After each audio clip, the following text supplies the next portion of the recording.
জয় জয় শ্রীপতি রামচন্দ্র। সর্ব অঙ্গে সিঁদুর মেখে যখন বসে বসে রাম নাম গাইছি, বাবা কোথায় ছিল রামচন্দ্র? এসে বলছি, হনুমান এ কি করছো তুমি? আরে সিঁদুর তো নারীরা পরে স্বামীর মঙ্গলের জন্য, তুমি এখন হনুমান হয়ে পশু হয়ে সিঁদুর মেখে বসে আছো কেন? প্রভু আসলে কি জানো তো, মা আমায় বললো সিঁদুর পরলে নাকি তোমার মঙ্গল হবে।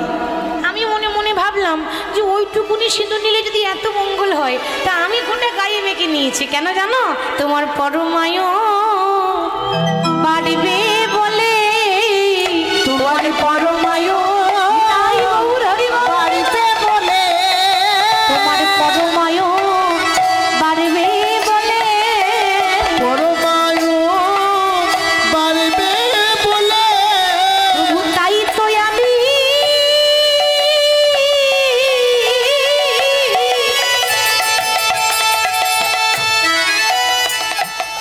প্রভু, তাই তো আমি সিঁদুর মেখেছি, তোমার পরমায়ু আরো বাড়বে বলে।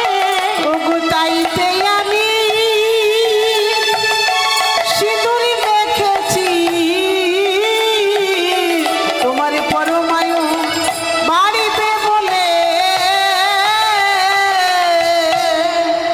হনুমানের কথা শুনে ও মা একটু লক্ষ্য করুন, মা সীতা এত খুশি হয়েছে না, যে মা সীতার গলায় ছিল একটা দামি মুক্তার মালা। মা সীতা তো রানী ছিলেন, রাজরানী হয়েছেন, তো মায়ের গলায় একটা মুক্তার মালা ছিল। মা নিজের মালাটা খুলে নিয়ে সঙ্গে সঙ্গে হনুমানের গলায় পরিয়ে দিয়েছে।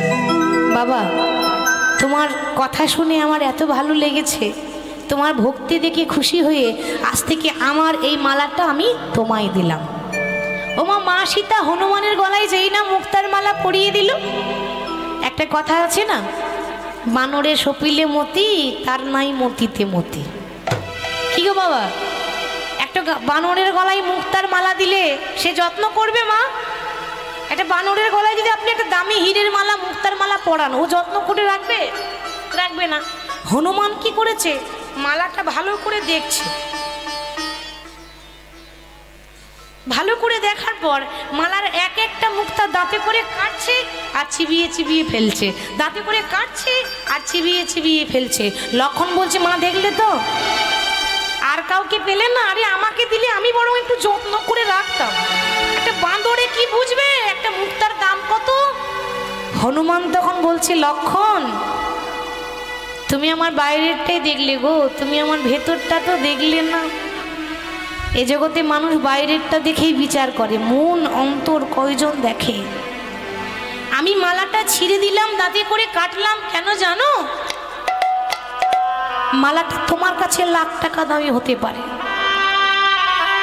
এই মালাটা তোমার কাছে লাখ টাকার দাম হতে পারে, আমার কাছে 1 টাকারও দাম নাই। কেন? আরে যে মালার মধ্যে আমার প্রভুর রাম নামের সুগন্ধ নেই, যে মালার মধ্যে আমার প্রভুর নাম লেখা থাকে না, সেই মালা তো আমার কাছে কোনো মূল্য থাকে না। মা মালাটা পরিয়েছি বটে, কিন্তু আমি অনেক দেখলাম এই মালার মধ্যে আমার প্রভুর নাম পেলাম না খুঁজে, তাই তো মালাটা আমি দাঁতে করে কেটে দিলাম। ও এত ভক্তি তোমার, যত বড় মুখ নয় তত বড় কথা, এতই যদি তোমার ভক্তি হবে, কই দেখি তাহলে তোমার অন্তরটা দেখাও, দেখি দেখি তোমার অন্তরে কত ভক্তি আছে। মুখে বললে হবে না, দেখাতে হবে। আর যেই না লক্ষণ বলেছে, বাবা বলা মাত্র হনুমান যা করেছি আমরা জীবনেও পারবো না। কি গো, হনুমান কি করেছিল? বলা মাত্র সঙ্গে সঙ্গে বলছে, লক্ষণ দেখতে চাও? তবে দেখে নাও, তোমার ভক্তিটা বাইরে আছে, আমার ভক্তিটা লোক দেখানো নয়, আমার ভক্তি অন্তরে আছে। সঙ্গে সঙ্গে বুকটা চিরে দেখিয়ে দিল, দেখাই রাম সীতা তার হৃদয় মাঝে, দেখে রাম সীতা হৃদয় মাঝে, তারা যুগ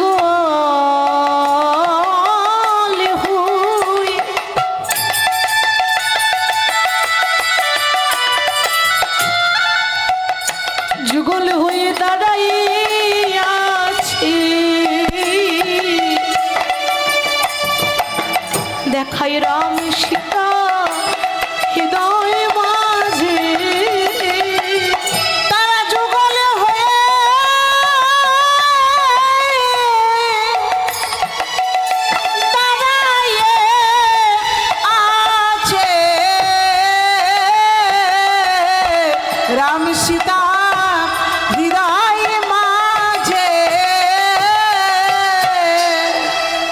ভগবান বললেন, হনুমান তুমি একটা পশু হয়ে যা করলে, হয়তো ত্রেতা যুগের কোনো ভক্ত এটা করতে পারবে না। আমি ভগবান রামচন্দ্র, আমি তোমায় আজকে আশীর্বাদ করলাম। আজ থেকে মর্তধামের মাটিতে, পৃথিবীতে যখনই রামনবমী হবে, রামনবমী মানে রামের জন্মদিন, তাই তো? যখনই রামের জন্মদিন আসবে, রামনবমী হবে, তখন রামনবমীর দিনে রামের পুজো হবে না। আশীর্বাদ করলাম সেই দিন তোমার পুজো হবে। সেই জন্য যে জায়গায় রামনবমী হয়, যেখানে যেখানে হয়, আমাদের পশ্চিমবাংলায় হয় তবে খুব কম হয়, বেশিরভাগ হয় দেখবেন ঝাড়খণ্ড, উত্তরপ্রদেশ, মধ্যপ্রদেশ এসব রাজ্যগুলোতে হয়। তারা খুব পালন করে রামনবমী, আর আমরা একটু জন্মাষ্টমী বেশি করি, কিন্তু দুজনেই তো এক, যেই রাম সেই কৃষ্ণ। তবে যেদিকে যেটা প্রচলিত, তো যেখানে রামনবমী হয় না বাবা, সেদিন রামের পুজো হবে না। সেই দিন কিন্তু ওই যে সিঁদুর মাখা হনুমান, সেই লাল মূর্তি, ওই হনুমানের পুজো হয়। ভগবান এখানে প্রমাণ করে দিলেন যে ভক্তই আমার মাতা পিতা, ভক্তই আমার গুরু, ভক্ত রেখেছে নামে বাঞ্ছা কল্পতরু। তাহলে মহাপ্রভু নাম বিলিয়ে দিচ্ছে আর আমাদেরকে শিক্ষা দিচ্ছে। ভগবানের অবতার কেন? শিক্ষা দেওয়ার জন্য। আর মহাপ্রভু নাম করছেন, এত সুন্দর শোভা, পাশ থেকে মহাজন বলছে দেখো দেখো, মানুষ একটাই, রং পাল্টে গেল। বৃন্দাবনে কৃষ্ণ ছিল দেখতে কালো, কলিযুগে হয়েছে ফর্সা। বৃন্দাবনে ছিল, নাম ছিল কৃষ্ণ, কলিযুগে নাম হয়েছে গৌর। আর খেলাটাও পাল্টে গেছে। কেন? বৃন্দাবনে কৃষ্ণের খেলা আলাদা ছিল। ওই বৃন্দাবনে খেলা ছিল মুরলী বাদন, বৃন্দাবনের খেলা ছিল মুরলী বাদন, বৃন্দাবনের খেলা ছিল মুরলী বাদন, বৃন্দাবনের খেলা ছিল মুরলী বাদন। আবার কলিযুগে খেলা হলো নাম সংকীর্তন, কলিযুগের খেলা হলো নাম সংকীর্তন, কলিযুগের খেলা হলো নাম সংকীর্তন, কলিযুগের খেলা হলো। বৃন্দাবনে খেলা ছিল মাঠে দৌড়া দৌড়ি, বৃন্দাবনের খেলা ছিল মাঠে দৌড়া দৌড়ি, বৃন্দাবনের খেলা ছিল মাঠে দৌড়া দৌড়ি, বৃন্দাবনের খেলা ছিল মাঠে দৌড়া আর ভগবান বৃন্দাবনে ওই যে বাঁশি বাজাতেন আর গরু চড়াতেন, মাঠে দৌড়ে দৌড়ে বেড়াতেন। কলিযুগে আর হয় ওটা? কলিযুগে যখন গৌর হলো, বলি কলিযুগে খেলা হলো ধুলাই গড়াগড়ি, উলুধ্বনি মাইরা হরি হরি, কলিযুগের খেলা হলো ধোলাই গড়াগড়ি, কলিযুগের খেলা হলো ধুলাই গড়াগড়ি, গড়াগড়ি যাইবে, গড়াগড়ি যাই গো, গড়ি যাই গো, গড়াগড়ি যাই গো, প্রেমানন্দে বাহু তুলে গড়াগড়ি যাইব, প্রেমানন্দে বাহু তুলে গড়াগড়ি যাই গো, প্রেমানন্দে বাহু তুলে গড়াগড়ি যাইব। প্রেমানন্দে বাহু তুলে গড়াগড়ি যাই গো, কলিযুগে খেলা হলো ধুলাই গড়াগড়ি, কলিযুগের খেলা হলো ধুলাই গড়াগড়ি। মহাজন বলছেন দেখো, মহাপ্রভু নামে শুধু আমাদেরকে নয়, সবাইকে উদ্ধার করেছে। বড়ই অবতার রে ভাই, বড়ই অবতার, বড়ই অবতার, সে যে পতিতের বিলা বল প্রেমের ভান্ডার, পতিতের বিলা বল প্রেমের ভান্ডার, আহা যবনেরও নাচে গাই বলে হরি নাম, বলে হরি নাম। এই হেনই অবতারে দাস বঞ্চিত বলরাম, এহেন অবতারে দাস বঞ্চিত বলরাম। এতক্ষণ গৌর কথা শুনছিলাম, এটাকে বলছে গৌর চন্দ্রিকা। গৌরের কথা আগে বলতে হয়, তা গৌরের কথা আলোচনা করছিলাম। এবার আমরা বিষয়ে চলে যাই। বিষয় মানে লীলা আগেই বলেছি, ভক্ত জয়দেব পদ্মাবতীর কথা। কিন্তু মাগো, ভক্তের কথা জানতে গেলে বাবা আগে তো জানতে হবে যে ভক্তের মা বাবা কেমন ছিল। বাবা, যার গর্ভে একটা কৃষ্ণ ভক্তের জন্ম হয়, ভাবুন সেই মা কত কৃষ্ণ ভক্তিমতী হবে, সেই মা কত গুণবতী হবে। তাহলে এই জয়দেব গোস্বামীর তখন জন্ম হয়নি। তার বাবার নাম ছিল ভোজদেব গোস্বামী, মায়ের নাম ছিল বামা দেবী। বাড়ি হচ্ছে বীরভূম জেলার অজয় নদীর তীরে কেন্দুবিল্ল গ্রাম, সেখানে তারা থাকতো। এবার কিভাবে বাস করতো? একটা তালপাতার কুড়ে ঘরে। আজ কেন্দুবিল্ল নামে গ্রাম,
বামা দেবী পত্নী তাহার করে গৌর ভজ সদাই গৌর গৌর সে গৌর বলে সদাই গৌর গৌর গৌর বলে সদাই গৌর গৌর গৌর বলে গৌর গৌর গৌর বলে তাদের বুক ভেসে যায় নয়নের জলে গৌর গৌর গৌর বলে তাদের বুক ভেসে যায় নয়ন জলে গৌর গৌর গৌর বলে বামা দেবী পত্নী তাহার করে গৌর ভজন বামা দেবীর পত্নী তাহার করে গৌর ভজন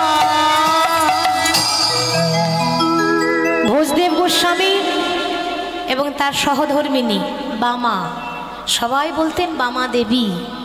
তো ব্রাহ্মণ আর ব্রাহ্মণী ওমা অজয় নদীর তীরে কেন্দুবিল্ল গ্রামে একটা তালপাতার কুড়ে ঘরে তারা থাকতো। কেন তালপাতার কুড়ে ঘর কেন কেন হবে না? এ জগতে যারাই ভগবানকে ভালোবাসে, এ জগতে যারাই ভগবানকে আপন করেছে তাদেরকেই পথের কাঙাল হতে হয়, তাই না মা? যে ভগবানকে ভালোবাসে তাকে যে পথের কাঙাল হতে হয়। ভগবান নিজের মুখে বলেছেন, নিজের বদনে গীতায় বর্ণনা করেছেন, ভক্ত মোর এ জগতে কেউ যদি আমায় ভালোবাসে, যে করে আমার আশ, আমি তারই করি সর্বনাশ। দেখবেন যারা বেশি হরি হরি করে, যারা ভালো মানুষ, কারো ক্ষতি করে না, কারো অন্যায় করে না, সৎ পথে যায়, সৎ কথা বলে, মিলিয়ে দেখবেন বাবা তার জীবনেই দুঃখ বেশি, তার জীবনেই কষ্ট বেশি। আমরা বলি না যে প্রভু আমরা তো কারো ক্ষতি করিনি, তাহলে আমাদেরকে কেন এত কাঁদতে হচ্ছে, কেন এত কষ্ট হয়? ভগবান বলেছে হবে কেন? আমি তো কষ্ট দিচ্ছি কেন না, যে আমাকে ভালোবাসবে আমার কাজই হচ্ছে তাকে রাস্তার ভিখারি বানিয়ে দেওয়া, পথের কাঙাল করে দেওয়া। তবু যদি না ছাড়ে আমার পাঁচ, তারপর হই আমি তার দাসীর অনুদাস। কেউ যদি বলে প্রভু আমায় কষ্ট দিচ্ছ তো দাও, যত দুঃখ দেবে দাও, যত কষ্ট দেবে দাও, শুধু আশীর্বাদ করো। হাজার কষ্ট সহ্য করেও আমি যেন তোমার চরণ ধরে বসে থাকতে পারি, হাজার কষ্ট হলেও আমি যেন তোমার জন্য কাঁদতে পারি, হাজার যন্ত্রণা হলেও আমি যেন তোমার নাম করে ডাকতে পারি। এইভাবে যদি কেউ ডাকতে পারে, ভগবান বলছে তারপর হই আমি তার দাসের অনুদাস। তার প্রমাণ আছে। প্রমাণ কি? একটু ছোট্ট প্রমাণ দিই। ভগবানকে ভালোবাসলে যে পথের কাঙাল হতে হয় তার প্রমাণ দিচ্ছে বাবা রামায়ণে। রামায়ণে এক ভক্ত ছিল যার নাম ছিল চণ্ডালিনী শবরী। নাম শুনেছেন বাবা? এটাকে বলে উদাহরণ, শিক্ষামূলক কথা। নিচু জাতের মেয়ে ছিল শবরী। মাত্র 5 বছর বয়সে নিজের মা বাবাকে হারিয়েছিল। মানে 5 বছর বয়সেই তার মা বাবা মারা গেল। এ জগতে যার মাতা পিতা নাই তার তো আর কেউ নেই গো। যে আপনাকে ভালোবাসবে সে স্বার্থ নিয়ে, স্বার্থ ছাড়া কেউ ভালোবাসে না। ছোট্ট 5 বছরের মেয়ে বনে বনে ঘুরছে। বনে বনে ঘুরতে ঘুরতে বলছি প্রভু তুমি তো আমার কাছ থেকে সব কিছু কেড়ে নিয়েছো প্রভু, আমার বলতে তো কিছু রাখো নাই। আজ আমার কেউ নেই, কিন্তু আমি জানি এই জগতে আমার কেউ থাক বা না থাক তুমি তো আছো। ওমা যার কেউ নেই তার গোবিন্দ আছে, জীবনে কোনোদিনও নিজেকে একা ভাববেন না। তার ধৈর্য দেখুন, আমাদের ধৈর্য নেই, সব কিছুতে তাড়াহুড়ো হলে ভালো হয়। আর ওইটুকু মেয়ে, এবার নিচু জাতের মেয়ে ছিল তো, কেউ ভালোবাসতো না,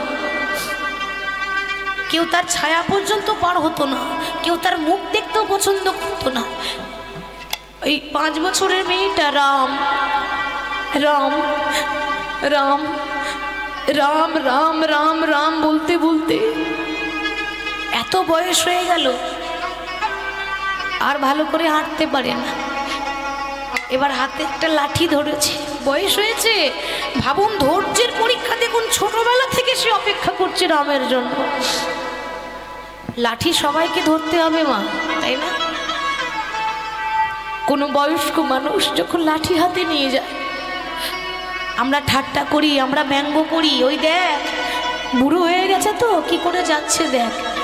ভুলে যাবেন না, ওই রকম দিন আমারও আসবে। আমি সারা জীবন এরকম থাকবো না, ওই রকম লাঠি একদিন আমাকেও ধরতে হবে। ওই জন্য মহাজন বলছি, বেলা যে যায় বাসনায় আগুন দিতে হবে তো। ওই অতি বৃদ্ধা সবরী একটা ঝুপড়ি ঘরে বসে থাকে। ঝুপড়ি ঘরে বসে বসে বলছে, প্রভু সেই ছোটবেলা থেকে তোমার অপেক্ষা করছি, জানি না কখন কখন দেহ ছেড়ে প্রাণ পাখি কোন দিন চলে যাবে জানি না। যেদিন দেহ ছেড়ে প্রাণ পাখি চলে যাবে, সেদিন এই দেহটা শিগাল কুকুরে ছিঁড়ে ছিঁড়ে খাবে। কতটা ভক্তি ভরে ডাকছে দেখুন। ভগবানকে পেতে গেলে পাণ্ডিত্য দিয়ে নয়, জ্ঞান দিয়ে নয়, চোখের জল দিয়ে যদি কেউ ডাকতে পারে, ভগবান খুব তাড়াতাড়ি তার কাছে চলে যায়। তাহলে বলছে, দেহ ছেড়ে যেদিন প্রাণ পাখি উড়ে যাবে, এই শরীরটা আমার তো কেউ নয়, এই জগতে কেউ নেই আমার, আমি তো অনাথ। আমাকে কেউ যদি মারা যায়, কেউ যদি ফেলে দেয়, শিগাল কুকুরে ছিঁড়ে ছিঁড়ে খায়। ওই শিগাল কুকুরের সেবায় লাগা থেকে আমি যদি তোমার চরণটা জড়িয়ে ধরে মরতে পারি, আমি যদি একবার তোমার বদন দর্শন করতে পারি, একবার যদি তোমায় দেখতে পাই, আমি মনে করবো আমার মানব জন্ম ধন্য হয়ে গেল। প্রভু গো, এ জগতে সবাই বলে যে ইহলোক ছেড়ে পরলোকে যেতে গেলে নাকি মাঝখানে একটা নদী পেরোতে হয়, সেটা হলো বৈতরণী নদী, তাই না মা? যখন আমরা চলে যাব না, মারা যাবার পর, এই বৈতরণী নদী সবাইকে পেরোতে হবে। তাহলে ওই নদীটা পার হয়ে যাওয়ার সময় আমি যদি যেতে না পারি, আমি যদি পার হতে না পারি, তুমি তো কাঙালের ঠাকুর, তুমি তো দয়াল হরি, সেদিন যেন আমার হাতটা ধরে তুমি নদীটা পার করে দিও দয়াময়। আমার জীবনে নদী তুমি নাইয়া গো,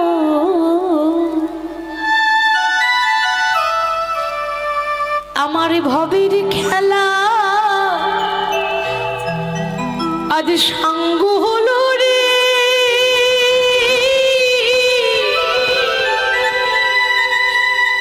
সেদিন দিও পার করি আরে আমার জীবন নদীর নাইয়া, আমার জীবন নদীর নাইয়া রে,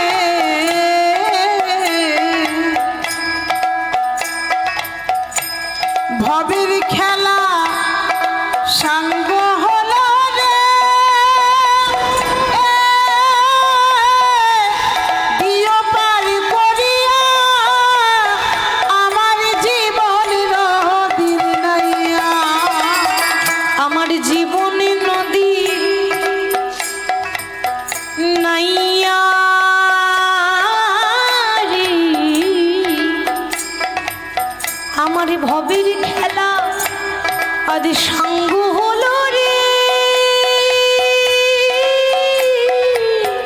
সেদিন দিও পার করিয়া আমার জীবন নদীর নাইয়া, আমার জীবন নদীর নাইয়া রে, ভবের খেলা সাঙ্গ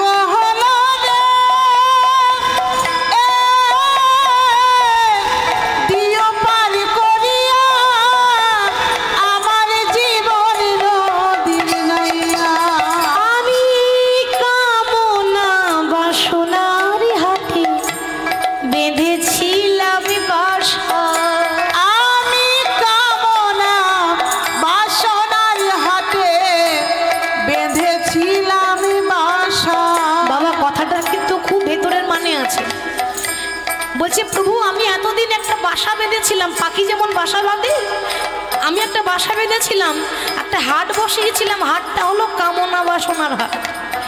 এই কামনা বাসনার হাটে ওমা যতদিন দিতে পারবেন আপনাকে ভালোবাসবে, যখনই দেওয়াটা বন্ধ হয়ে যাবে কেউ ভালোবাসবে না। এইটাকে বলে কামনা বাসনার হাট। দিলেই ভালো, না দিলে আপনি ভালো নয়। ওই জন্য বলছে প্রভু আমি কামনা বাসনার হাটে বেঁধেছিলাম বাসা।